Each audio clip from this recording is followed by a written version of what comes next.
नमस्कार मेरे प्यारे बच्चों, कैसे हैं आप सभी। उम्मीद है कि आप सभी अपनी तैयारी अच्छी तरीके से कर रहे होंगे। और इससे पहले जो हमारी जो 9 क्लास हो चुकी हैं करंट अफेयर्स की, और उनका रिवीजन भी आपने बेहतर तरीके से कर लिया होगा। उनका बेनिफिट आपको एग्ज़ाम हॉल के अंदर देखने को मिलेगा, और आने वाली जो हमारी क्लासेस होंगी उनका भी बेनिफिट आपको अपने एग्ज़ाम हॉल के अंदर देखने को मिलेगा। मैं अभिषेक यादव आप सभी का अपने YouTube चैनल पर स्वागत करता हूं, और मुझे इतना भी विश्वास है कि आप सभी जो प्रैक्टिस सेट जो हम करा रहे हैं उस प्रैक्टिस सेट के क्वेश्चन को नोट करके अपनी तैयारी जो है को बूस्टर कर रहे होंगे। क्योंकि ये जो करंट अफेयर्स की क्लास है या फिर जो आपके प्रैक्टिस क्वेश्चन की जो मैं क्लास लेकर आ रहा हूँ, मैंने आपसे पहले भी बताया था कि उसी पैटर्न पे क्लास है जिस पैटर्न पे वर्तमान में एसएससी अपने पेपर को जो है प्रोवाइड करा रही है। हालांकि दिल्ली पुलिस का तो वर्तमान का पेपर हमने देखा नहीं है कि कैसा बनाएगी, लेकिन इससे पहले जो एसएससी ने जो सीजीएल वगैरह के जो पेपर कराए हैं उसी के हिसाब से हमने देखा है। क्योंकि सिंपल सी बात है, जब कोई संस्था चेंज होती है ना, तो जब कोई नई संस्था आएगी, संस्था वैसे ही विवादों में चली हुई है ना, तो कोई नई संस्था आती है तो वो अपने आप को थोड़ा सा बेस्ट दिखाने की कोशिश करती है, अपने आप को थोड़ा सा अलग दिखाने की कोशिश करती है। अब उसी अलग के चक्कर में वो क्या करती है, वो पैटर्न को थोड़ा सा चेंज करने की कोशिश करती है, पुराने पैटर्न पर बदलाव करती है। ठीक है, सिलेबस चेंज नहीं है, पैटर्न को थोड़ा सा चेंज कर देगी, क्वेश्चन पूछने का तरीका थोड़ा सा चेंज हो जाता है। ठीक है, क्वेश्चन इजी टू मॉडरेट भी हो सकता है, मॉडरेट टू हार्ड भी हो सकता है। ठीक है, ध्यान रखिए। तो आज की क्लास जो है हमारी क्लास नंबर 10 है, और आज की जो क्लास है इसका जो सबसे पहला क्वेश्चन है आपके सामने, क्वेश्चन को पढ़ो अच्छी तरीके से, इसको नोट करना, और उसके बाद हम अपने क्वेश्चन पे आगे बढ़ेंगे। पहला क्वेश्चन है हमारा कि हाल ही में जारी नीलगिरी ताहर, ठीक है ध्यान रखेंगे, हाल ही में जारी जो नीलगिरी ताहर है, नीलगिरी ताहर 2025 की समकालीन जनसंख्या अनुमान के अनुसार, इनकी अभी हाल ही में काउंटिंग की गई थी, इनकी जनसंख्या को देखा गया था, तो इसके अनुसार सबसे ज्यादा नीलगिरी ताहर किस राज्य में है। राज्य आपसे पूछ रहा है। आपके सामने ऑप्शन है तमिलनाडु, केरल, कर्नाटक और आंध्र प्रदेश। तो अभी जो रिपोर्ट जारी की गई है, यदि हम उसको देखें तो उसके आधार पर भारत के अंदर सबसे ज्यादा जो नीलगिरी हमें मिले हैं वो कौन से राज्य में देखने को मिले हैं, वो हमें केरल राज्य के अंदर देखने को मिले हैं। तो इसका जो हमारा आंसर हो जाएगा, हमारा क्या आंसर हो जाएगा, केरल राज्य हो जाएगा। केरल राज्य के अंदर जब हम जाते हैं तो ध्यान रखेंगे, यहाँ पर एक नेशनल पार्क है जिसका नाम क्या है, इराविकुलम नेशनल पार्क। ठीक है, ध्यान रखेंगे, केरल राज्य में एक नेशनल पार्क है, और केरल राज्य का जो नेशनल पार्क है, नेशनल पार्क, इसका नाम क्या है, इसका नाम है एराविकुलम। ठीक है, ध्यान रखेंगे, इसका नाम क्या है, एराविकुलम नेशनल पार्क।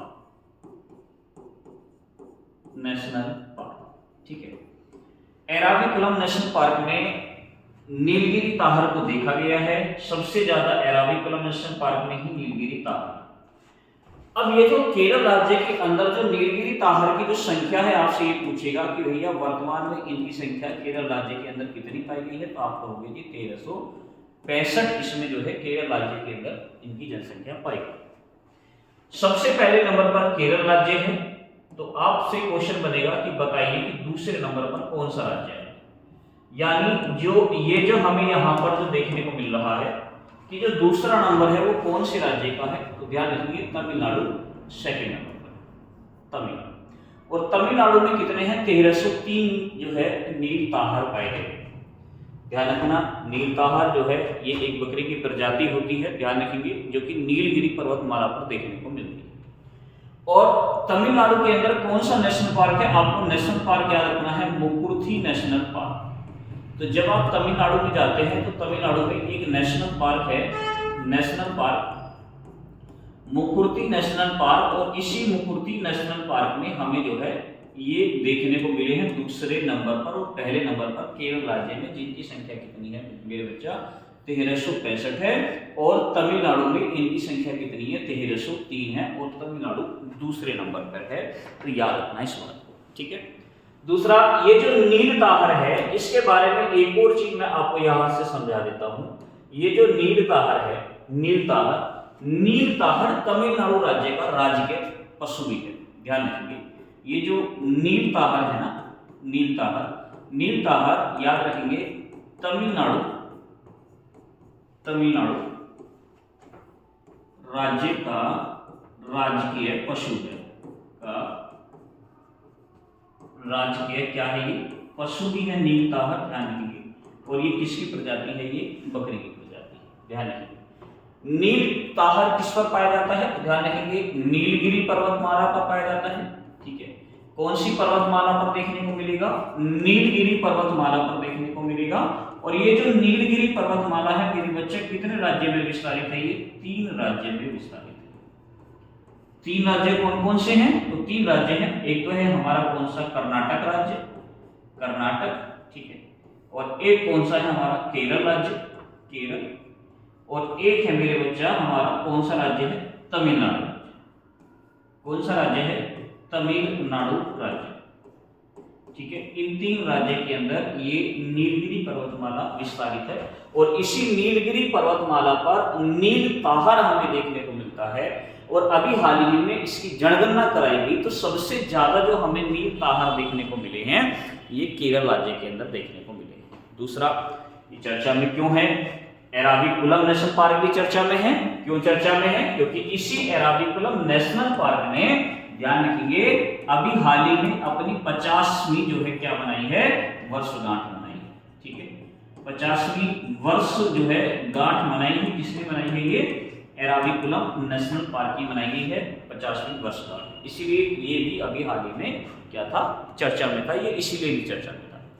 दूसरा, ये जो नीलताहर है आपको याद रखना है, ये नीलताहर जो है ये IUCN की, ध्यान रखिए IUCN की ये लुप्त प्राय लिस्ट में शामिल है, ठीक है ना। इंडेंजर्ड लिस्ट में शामिल है, लुप्त प्राय लिस्ट में शामिल। ध्यान रखना, लुप्त प्राय लिस्ट में क्या है? ये शामिल IUCN।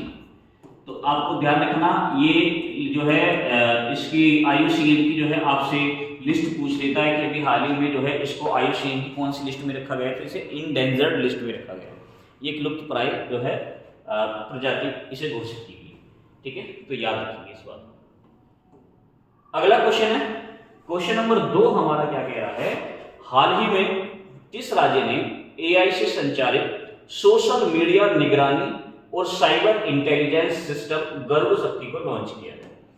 कौन सा ऐसा राज्य है जिसने AI संचालित सोशल मीडिया निगरानी गरुड़ शक्ति को लॉन्च किया है? यानी यहाँ की जो राज्य की जो पुलिस है उसने क्राइम को रोकने के लिए, अपराधों को रोकने के लिए एक प्रणाली को शुरू किया है जिसका नाम क्या है? गरुड़ शक्ति। और ये जो प्रणाली है ये सोशल मीडिया निगरानी और साइबर इंटेलिजेंस सिस्टम, इन सब पर क्या रखेगी? ये निगरानी रखेगी, ठीक है। जो क्रिमिनल वगैरह होते हैं इनकी एक्टिविटी पर भी ये निगरानी रखेगी। तो ये किस राज्य सरकार ने शुरू किया है? और अभी हाल ही में चर्चा में था। तो ये शुरू किया है मेरे बच्चे किसने? महाराष्ट्र। किसने शुरू किया है? ये महाराष्ट्र राज्य ने शुरू किया है। दूसरा है, मैं आपको एक और बता देता हूं, जब आप महाराष्ट्र राज्य के अंदर जाते हो तो महाराष्ट्र राज्य में एक अभी हाल ही में आप देखोगे कि महाराष्ट्र राज्य का पहला इंटेलिजेंट विलेज बना है जिसका नाम क्या है? सतनावली, ठीक है। भारत का पहला, ध्यान रखिए, भारत का पहला इंटेलिजेंट विलेज बना है, ठीक है। इंटेलिजेंट जो विलेज बना है ये कौन सा बना है? सतनावली बना है, नावली, ठीक है। और सतनावली कहां पड़ता है मेरे बच्चे? ये नागपुर में पड़ता है। कहां पड़ता है? नागपुर में पड़ता है, महाराष्ट्र में है, ध्यान रखिए महाराष्ट्र में। इसीलिए महाराष्ट्र इसीलिए भी चर्चा में था। और भारत की पहली, मैंने आपको लास्ट क्लास में भी पढ़ाया था कि जो है भारत की पहली AI संचालित आंगनवाड़ी भी कहाँ बनी है मेरे बच्चा? महाराष्ट्र के अंदर बनी है, ठीक है। ये भी आपको याद रखना है, भारत की पहली AI, ठीक है, भारत की पहली AI आंगनवाड़ी, ठीक है। आंगनवाड़ी ये कहाँ बनी है मेरे बच्चा? ये बनी है वधामना, वधामना में बनी है। और ये कहाँ बनी है? ये भी नागपुर, महाराष्ट्र, ठीक है। इसीलिए महाराष्ट्र इसलिए भी चर्चा में है, तो ध्यान रखिए, ये भी आपको नोट करना है, ठीक है ना, ध्यान। चलिए क्वेश्चन नंबर 3 की तरफ हम बढ़ रहे हैं। क्वेश्चन नंबर 3 हमारा क्या कह रहा है आज का, कि केंद्रीय मंत्रिमंडल ने वित्त वर्ष 2025-26 के दौरान प्रधानमंत्री उज्ज्वला योजना के अंतर्गत 14.2 किलोग्राम के कितने रिफिल सिलेंडर को मंजूरी दी है? ध्यान, कितने जो है रिफिल सिलेंडर को मंजूरी दी है? आपके सामने ऑप्शन है 6, 7, 8, 9। यानी जो है कितने रिफिल सिलेंडर की मंजूरी मिली है? 14.2 किलोग्राम के। तो ये आंसर है हमारा 9। क्या आंसर है हमारा? 9 है। ध्यान रखिए, अब इसमें जो मंजूरी दी है 2025-26 के दौरान भारत सरकार ने ये बोला है, इसमें एक तो सब्सिडी बढ़ा दी है। अब इसमें जो सब्सिडी जो भारत सरकार ने तय की है, इसमें कितनी? 300 रुपए। ध्यान रखिए, 300 रुपए इसमें क्या दी जाएगी? सब्सिडी प्रदान की जाएगी, ठीक है ना। इसमें 300 रुपए सब्सिडी प्रदान की जाएगी। एक तो इसमें सब्सिडी बढ़ा दी है, ठीक है ना। दूसरा, इसके लिए जो उज्ज्वला योजना के लिए भारत सरकार ने जो कुल सब्सिडी रखी है, भारत की कुल कितनी रखी है? 12,000 करोड़ रुपए रखी है। ध्यान रखिए, इसके लिए भारत ने जो अपनी कुल सब्सिडी रखी है वो कितनी रखी है? 12,000 करोड़ रुपए रखी है, ठीक है।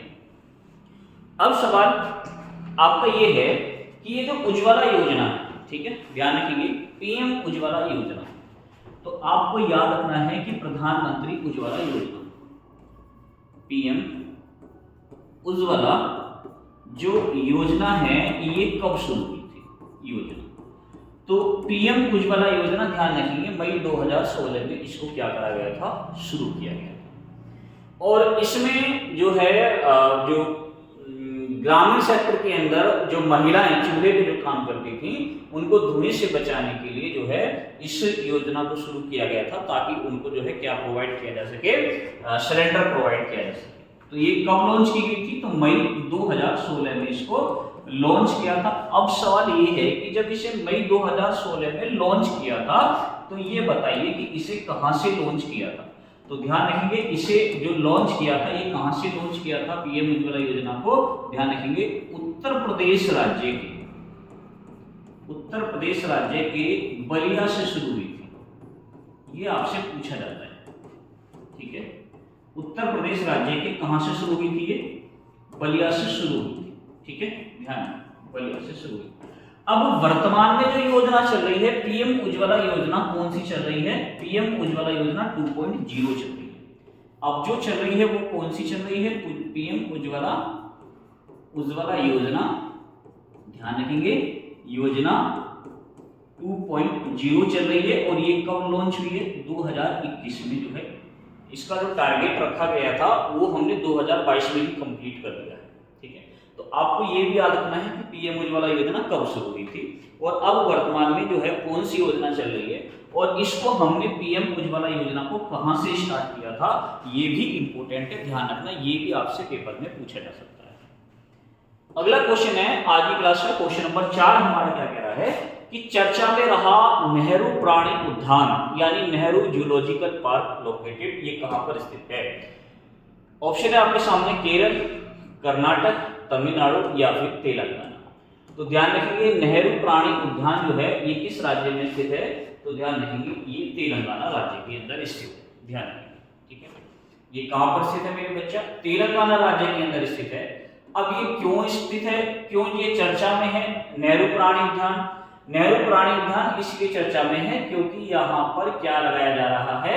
यहाँ पर एक जैव सुरक्षा, ध्यान रखेंगे, स्तनधारी की प्रयोगशाला स्थापित की जा रही है। यहाँ पर क्या स्थापित किया जा रहा है? यहाँ पर जैव सुरक्षा स्तर 3, ध्यान रखेंगे, की प्रयोगशाला स्थापित की जा रही है। प्रयोगशाला यहाँ पर क्या हो रही है? स्थापित की जा रही है। प्रयोगशाला स्थापित यहाँ पर की क्या की जा रही है? स्थापित की जा रही है, ध्यान रखें।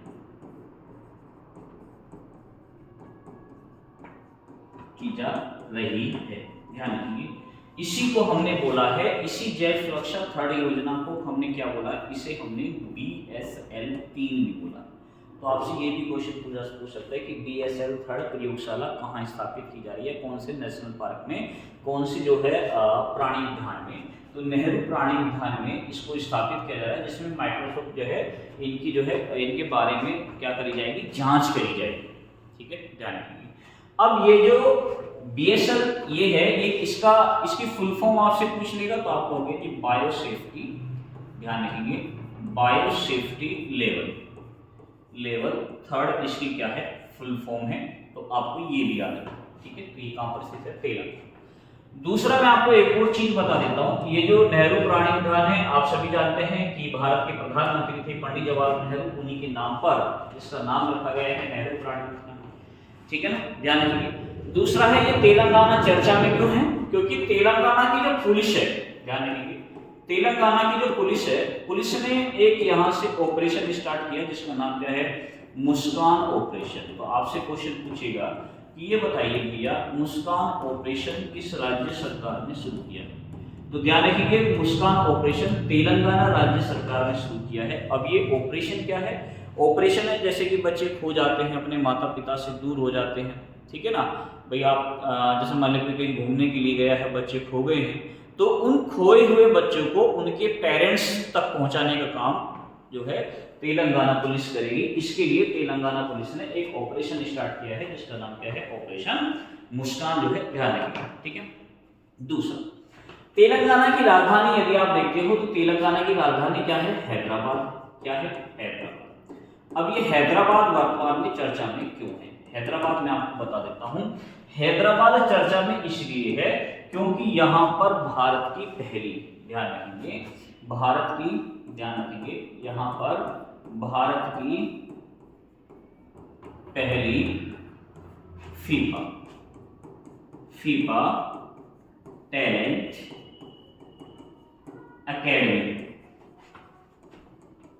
एकेडमी स्थापित की जा रही है,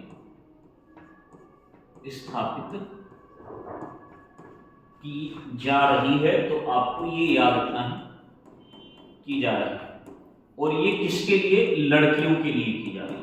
ध्यान रखना, गर्ल्स के लिए, लड़कियों के लिए, ये सिर्फ लड़कियों के लिए है, ध्यान रखना।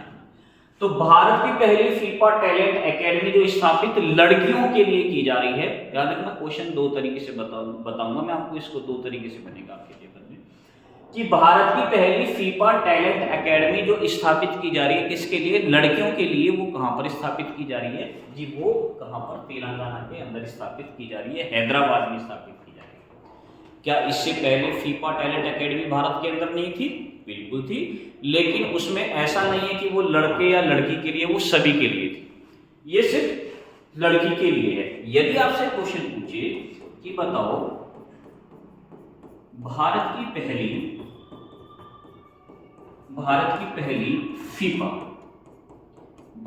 पहली फीफा जो है टैलेंट जो एकेडमी, ध्यान रखेंगे, जो एकेडमी बनी है वो कहां पर बनी थी, वो बनी थी भुवनेश्वर ओडिशा। ध्यान रखें, भुवनेश्वर ओडिशा में है भारत की पहली फीफा टैलेंट एकेडमी। लेकिन उसमें ऐसा नहीं है कि भाई ये सिर्फ लड़कों के लिए है या ये सिर्फ लड़कियों के लिए है, वो सभी के लिए है। लेकिन सिर्फ लड़कियों के लिए जो पहली बन रही है वो कहाँ बन रही है, हैदराबाद में बन रही है। इसीलिए भी ये ध्यान रखना, ये क्या है, चर्चा। ठीक है, ध्यान रखना। चलिए अगला क्वेश्चन है आज की क्लास का, क्वेश्चन नंबर 5 हमारा क्या कह रहा है कि वर्क फॉर विकसित भारत किसने लॉन्च किया है। वर्क फॉर विकसित भारत जो है ये किसने लॉन्च किया है। ऑप्शन है आपके सामने, वाणिज्य और उद्योग मंत्रालय, श्रम और रोजगार मंत्रालय, नीति आयोग, महिला एवं बाल विकास मंत्रालय। ध्यान रखिए, वर्क फॉर जो विकसित भारत है ये क्यों लॉन्च किया जा रहा है, ये लॉन्च किया जा रहा है कि भैया 2047 तक, कब तक, 2047 तक भारत को क्या करना है, भारत को विकसित देश बनाना है। भारत को कैसा देश बनाना है, भारत को विकसित देश बनाना है, ठीक है, बनाना है। तो आपसे क्वेश्चन भी ये भी पूछ सकता है कि भारत को किस वर्ष तक विकसित देश बनाने की जो है योजना चल रही है, तो 2047 तक चल रही है, ध्यान रखिए। अब ये किसने चलाया है? ये चलाया है मेरे बच्चा नीति आयोग ने चलाया है। और नीति आयोग का जो अध्यक्ष होता है, ये आपको याद रखना है, नीति आयोग का जो अध्यक्ष होता है वो कौन होता है? प्रधानमंत्री होता है। कौन होता है? प्रधानमंत्री। और वर्तमान में नीति आयोग के अध्यक्ष कौन है? श्री नरेंद्र दामोदर दास मोदी जी जो है क्या है? वर्तमान में नीति आयोग के क्या है? अध्यक्ष है। तो याद रखिए, ठीक है। नीति आयोग की स्थापना कब हुई है? तो ध्यान रखेंगे 1 जनवरी 2015 में नीति आयोग की क्या हुई थी? स्थापना हुई थी। आपको ये भी याद रखना, ठीक है। अगला क्वेश्चन हमारा क्या कह रहा है? क्वेश्चन नंबर 6 आज की क्लास का क्वेश्चन नंबर 6 कह रहा है कि चर्चा में रही the man who feed India नामक पुस्तक के लेखक कौन है? काफी चर्चा में है ये किताब। ये चर्चा में क्यों है ये भी मैं भी आपको बता दूंगा। तो आपके सामने ऑप्शन है अरुंधति राय, सुचित्रा राज खन्ना, चेतन भगत या प्रियबंदा जयकुमार। तो ध्यान रखेंगे ये जो किताब है ये किसने इसको लिखा है? तो इसको लिखा है किसने? प्रियबंदा जयकुमार ने लिखा है, ठीक है। किसने लिखा है? प्रियबंदा जयकुमार ने लिखा है। अब ये किताब चर्चा में क्यों है? क्योंकि यह किताब किसके आधार पर लिखी गई है? किसके ऊपर लिखी गई है? किसकी जीवनी पर लिखी गई है? तो यह जो बुक लिखी गई है यह बुक एम.एस. स्वामीनाथन की जीवनी पर लिखी गई है। क्या नहीं, किस पर है ये आधारित किताब है? एम.एस. स्वामीनाथन। एम.एस. स्वामीनाथन की जो है इसमें क्या है? नाथन की ये क्या है? जीवनी है। तो आपको याद रखना एम.एस. स्वामीनाथन की जीवनी है, जिसको जो है किसने प्रकाशित किया है? प्रियबंदा जयकुमार ने प्रकाशित किया है एम.एस. स्वामीनाथन। और ये कब बुक लॉन्च हुई है? जब हमने एम.एस. स्वामीनाथन की 100वीं क्या मनाई है मेरे बच्चे? जयंती मनाई है। 100वीं जयंती जो है हमने मनाई है, उसके आधार पर जो है एम.एस. स्वामीनाथन की जयंती पर प्रियबंदा जयकुमार ने क्या करी है? ये किताब को लॉन्च किया है, ये इसके लेखक। तो इसलिए चर्चा में है। बाकी एक और चीज आपको याद रखना है, एम.एस. स्वामीनाथन भारतीय हरित क्रांति के क्या है? ये जनक, ठीक है। भारतीय हरित क्रांति के जनक। सभी को पता है कि भारतीय हरित क्रांति के जनक किसको कहा जाता है? एम.एस. स्वामीनाथन को कहा जाता है, ठीक है। दूसरा, अभी हाल ही में भारत सरकार ने एक पुरस्कार शुरू किया है, एम.एस. स्वामीनाथन पुरस्कार। भारत सरकार का जो पुरस्कार है वो कौन सा है? तो भारत सरकार ने जो पुरस्कार स्टार्ट किया है वो कौन सा शुरू किया है? वो शुरू किया है एम.एस. ध्यान रखिए एम.एस. स्वामीनाथन पुरस्कार। स्वामीनाथन जो है जो पुरस्कार है वो किसने शुरू किया है? भारत सरकार ने शुरू किया है पुरस्कार। और ये जो पुरस्कार जो मिला है पहला, ध्यान रखिए ये जो पहला जो पुरस्कार मिला है ये कहाँ के वैज्ञानिक को मिला है? ये नाइजीरिया के वैज्ञानिक को मिला है। ध्यान रखिए नाइजीरिया के वैज्ञानिक को मिला है। ध्यान रखेंगे नाइजीरिया के वैज्ञानिक को मिला है। शायद मेरे ख्याल से मैंने क्लास में पढ़ाया भी है ना, कि उनको ये अवार्ड से सम्मानित किया गया। तो नाइजीरिया के जो है जो एक वैज्ञानिक है जिनका नाम क्या है? एडिमोला एडिले, जिनको ये मिला है, ठीक है। क्या नाम है? एडिमोला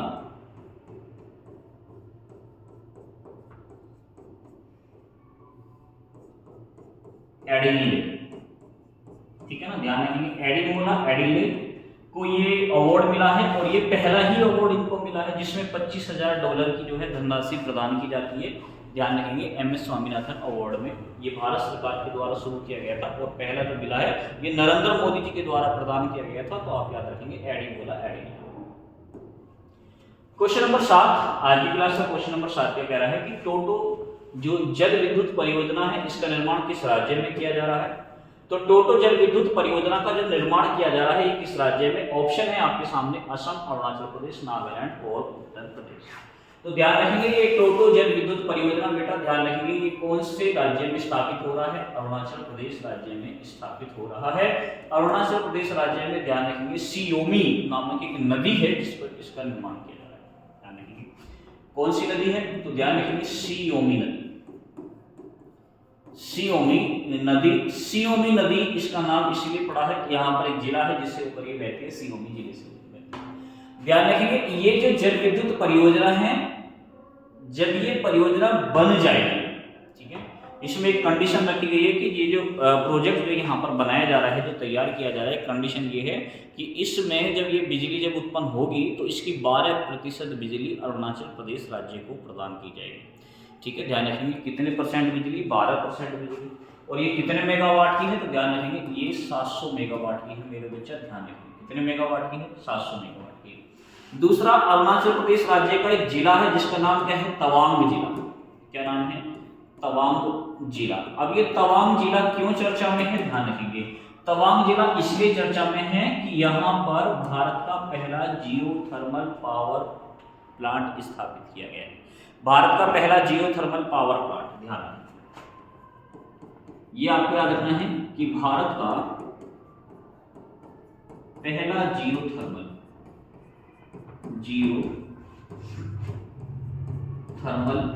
पावर प्रोजेक्ट, ध्यान पावर प्रोजेक्ट जो है ये यहीं पर स्थापित किया जा रहा है। ध्यान रखिए ये कहां पर बन रहा है, तवांग डिस्ट्रिक्ट में बन रहा है अरुणाचल प्रदेश। तवांग को लेकर भारत और चीन के अंदर विवाद रहता है, इसलिए चर्चा में भी रहता है, ध्यान रखिए। ठीक है, चलिए अगला क्वेश्चन आज की क्लास का क्वेश्चन नंबर 8 क्या कह रहा है, अभी हाल ही में WHO ने किस देश को मानव अफ्रीकी ट्रैपिनोसोमियासिस से मुक्त घोषित किया है। तो देखो ये एक बीमारी है, देखो मैं आपको समझा देता हूँ। ये जो है, ये जो यहाँ पर ये क्या है, मानव अफ्रीकी ट्रैपिनोसोमियासिस जो है ये क्या है, एक बीमारी है। ये बीमारी है ये वाली, ठीक है, ये बीमारी होती है निद्रा बीमारी होती है। और निद्रा बीमारी इसमें ज़्यादा थकान पैदा होती है, ज़्यादा नींद आती है, ये इतनी बढ़ जाती है कि इसमें इंसान कोमा में भी चला जाता है और इंसान की मृत्यु भी हो जाती है। ये एक परजीवी से होती है, और जो परजीवी से होती है उस परजीवी का नाम क्या है, ट्रिपेनो जो है सोमा ब्रूसी परजीवी का नाम है जिससे ये बीमारी होती है। और इस बीमारी का जो वाहक करती है वो सीसी मक्खी करती है। सीसी मक्खी के काटने से ये बीमारी होती है जिसे हम निद्रा बीमारी कहते हैं। इसमें मनुष्य कोमा में भी चला जाता है और मनुष्य की मृत्यु भी हो जाती है। बड़ी खतरनाक बीमारी थी। अब हाल ही में WHO ने कौन से देश को इस बीमारी से मुक्त घोषित कर दिया है। तो जो मैंने आपको बोला है ना कि भाई सीसी मक्खी इसका वाहक है, तो ये भी याद रखना। जरूरी नहीं है क्वेश्चन इस तरीके से पूछे, भाई बीमारी चर्चा में है तो इसका वाहक भी चर्चा में है। आपसे पूछ लेगा कि बताइए निद्रा नामक जो बीमारी होती है ये किस मक्खी के काटने से होती है, तो सीसी मक्खी के काटने से होती है, ध्यान रखिए। और हमने जो मुक्त घोषित किया है WHO ने, किसको मुक्त घोषित किया है, ध्यान रखिए केन्या को मुक्त घोषित किया है। ठीक है, केन्या की राजधानी क्या है, सोमालिया। WHO ने भारत को भी मुक्त घोषित किया था, पीलिया से ट्रैकोमा नामक बीमारी से मुक्त घोषित किया था। WHO ने सूरीनाम नामक एक देश है जिसको जो है मलेरिया से मुक्त घोषित किया है। आपको ये भी याद रखना है, ठीक है ना, ध्यान रखिए। चलिए आज की क्लास का क्वेश्चन नंबर 9 क्या कह रहा है, क्वेश्चन नंबर 9 कह रहा है कि ओडिशा के हथकरघा उद्योग का ब्रांड एम्बेसडर किसे बनाया गया है। जो हथकरघा जो हाथ से जो बुनने का काम करते हैं, ध्यान रखेंगे जो हाथ के कलाकार होते हैं, हथकरघा उद्योग का ब्रांड एम्बेसडर किसे नियुक्त किया गया है, अक्षय कुमार, विद्या बालन, माधुरी दीक्षित या सोनाक्षी सिन्हा। तो ध्यान रखिए जो ब्रांड एम्बेसडर बना है वो कौन बना है, माधुरी दीक्षित बना है। आप याद रखेंगे किसको बनाया गया है, माधुरी दीक्षित को ओडिशा राज्य हथकरघा का क्या बना है, ब्रांड एम्बेसडर। और यदि आपसे क्वेश्चन पूछे कि भैया हथकरघा दिवस कब मनाते हैं,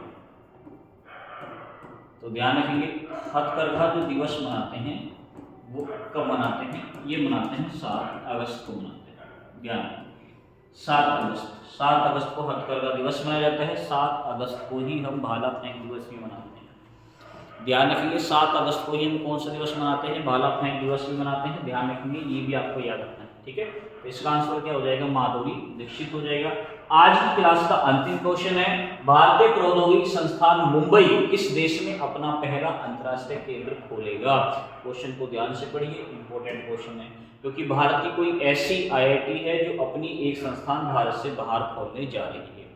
यदि आपसे क्वेश्चन पूछे कि भैया भारत का पहला IIT बताइए जिसने अपने भारत से बाहर संस्थान खोला था, तो ध्यान रखेंगे भारत का पहला IIT कौन सा था, भारत का पहला जो IIT है, भारत का पहला IIT जिसने अपना संस्थान भारत से बाहर खोला था उसका नाम है मद्रास। क्या नाम है? मद्रास IIT है, ध्यान रखेंगे। और इसने जो अपना सबसे पहली संस्थान भारत से बाहर यदि खोली थी तो वह कहाँ खोली थी? तंजानिया में खोली थी। कहाँ पर खोली थी? तंजानिया में खोली थी।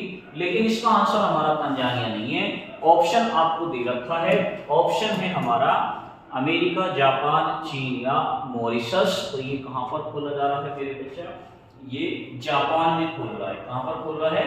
जापान के अंदर खोल रहा है। कौन? IIT मुंबई। ठीक है, अपनी जो संस्थान भारत से बाहर खोल रहा है वो कहाँ पर खोल रहा है? वो जापान के अंदर खोल रहा है। ठीक है, तो आज की क्लास के हमारे 10 क्वेश्चन क्या हो गए हैं? कंप्लीट हो गए हैं।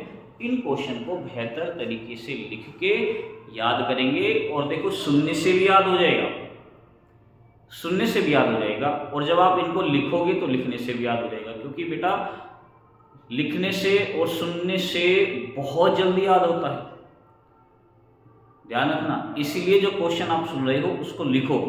आपसे आता है आप तब भी लिखो, ठीक है, ध्यान रखेंगे। क्योंकि बार बार चीज़ों को हमारे लिखने से चीज़ें हमारी इतनी ज़्यादा अच्छी हो जाती हैं, निखर जाती हैं कि हम उसमें समय अपना घटा देते हैं। ठीक है, जब आप पेपर हॉल के अंदर बैठोगे, जब आपको क्वेश्चन का आंसर पता होगा तो आप उसमें सेकंड भी नहीं लोगे, 1 सेकंड भी का भी समय नहीं लोगे, आप तुरंत लगाओगे, आगे भाग जाओगे, है ना। तो उसमें हमें समय बचाना है, क्योंकि मैथ और रीजनिंग को हमें समय ज़्यादा देना है, जीएस को समय कम देना है। हालांकि 50 नंबर की जीएस आएगी, क्योंकि जीएस का खेल तो बेटा ऐसा है कि आपसे आती है तो कर दोगे, नहीं आती है तो फिर तो जय माता दी होनी है ना। और यदि जय माता दी आप लगाने की कोशिश करोगे तो आप मेरिट से बाहर हो जाओगे। इसलिए पढ़ना जरूरी है, प्रैक्टिस जरूरी है। ठीक है, प्रैक्टिस नहीं करोगे तो एग्जाम से दूर चले जाओगे, बहुत दूर चले जाओगे। ठीक है, ध्यान रखना। ये समझ लीजिए कि आपको किसी ने प्रशांत महासागर के बीच में ले जाकर छोड़ दिया और अब किनारा नहीं पता है कि कहाँ किनारा है। ठीक है, तो एग्जाम भी आपको जो है जो संस्था है वो भी आपको ऐसे बीच में ले जाकर छोड़ देगी जब आप तैयारी नहीं करेंगे। आपको तैरना नहीं आएगा तो आप नैया पार नहीं लगा पाओगे, डूब जाओगे बीच में, है ना। तो इसीलिए पढ़ना जरूरी है, लिखना जरूरी है, याद करना जरूरी है। ठीक है, तो ठीक है बच्चों, ये नोट करना क्वेश्चन को अच्छे से। ठीक है बच्चों, यदि वीडियो आप सभी को पसंद आ रही है और अच्छी लग रही है तो प्लीज़ आप सभी से एक रिक्वेस्ट है कि प्लीज़ वीडियो को ज़्यादा से ज़्यादा अपने दोस्तों के पास, मित्रों के पास क्या करें, इसको शेयर करें। ठीक है, फिर मुलाकात करेंगे बच्चे आपसे, तब तक के लिए नमस्कार, जय हिंद, जय भारत।